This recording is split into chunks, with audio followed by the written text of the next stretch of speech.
Em primeiro lugar, eu quero, agradecer aí o Lula pela, pelo nosso convite, né, e por se submeter a esse mesão, sem, logicamente, exigir que fosse feita uma pauta antecipada. Quer dizer, assunto livre para a gente poder conversar sobre aquilo que é importante, tá certo? E para a gente não perder muito tempo, eu já vou começar o programa, certamente ouvindo do presidente aquilo que nós gostaríamos de saber.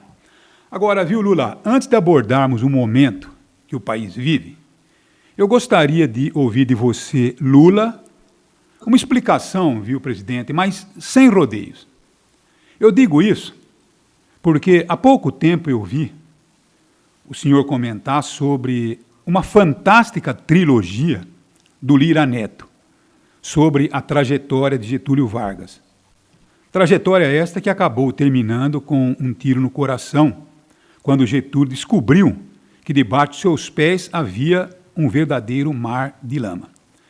Então, Lula, eu começo a entrevista perguntando: onde você errou? Será que você errou? Ou você acha que não havia debaixo de seus pés o mar de lama? Mensalão, Petrolão, não passaria de um plano conspiratório, de um complô para destruí-lo.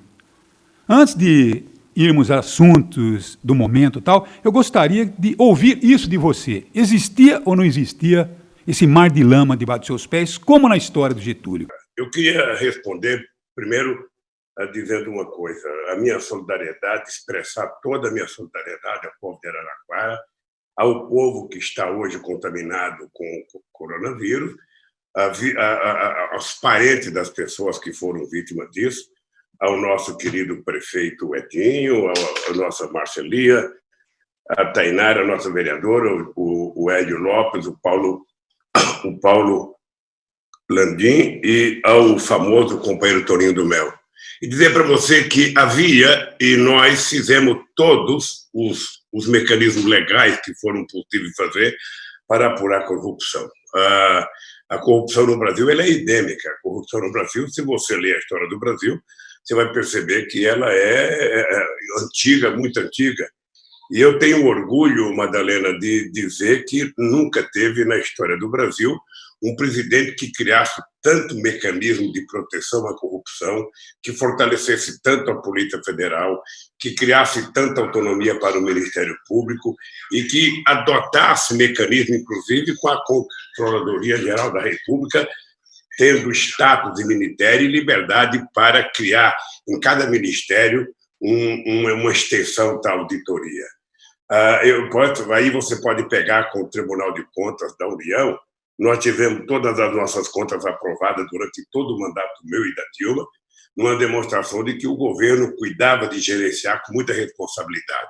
Agora, num país de 210 milhões de habitantes, com 8 milhões e meio de quilômetros quadrados, numa empresa como a Petrobras, que tinha mais de 300 mil funcionários diretos e indiretos, que tinha funcionários de 30 anos de carreira, e quem cometeu o crime, se é que cometeram o crime, foram pessoas com mais de 30 anos de carreira da Petrobras, pessoas que estavam na Petrobras muito antes de eu ser presidente da República.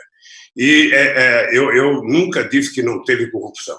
Eu disse que eu desafiava o Moro, eu desafiava o TRF4, eu desafiava os empresários da classe política, os radialistas, os jornalistas, a provarem que houve um ilícito na minha vida pública e em meu nome. Essa é a minha briga e é por isso que eu estou desafiando o Moro, estou desafiando a Lava Jato, e eles encenaram uma malandragem, porque era a única chance de evitar que o PT voltasse ao governo, era o Lula era tentando me caçar o direito de concorrer. Ou seja, eu tinha certeza, só para você ter ideia, eu cresci 16 pontos na pesquisa quando eu fui para a Polícia Federal em Curitiba, e eu fui para a Polícia Federal numa decisão pessoal minha, porque eu poderia ter saído do Brasil, eu poderia ter ido para uma embaixada, Madalena. Eu tomei a decisão de ir para a Polícia Federal para ficar na cara do Moro e desafiar o Moro todo santo dia a dizer para a sociedade brasileira o que é crime indeterminado, para ele explicar para os estudantes de direito o que é crime determinado, para o Dallagnol explicar para a opinião pública por que ele passou 1h30 apresentando o PowerPoint para a televisão brasileira, para o jornalista todo, e depois que ele achincalha o PT, depois que ele me achincalha, depois que ele me acusa, ele diz, não me peçam provas, eu só tenho convicção.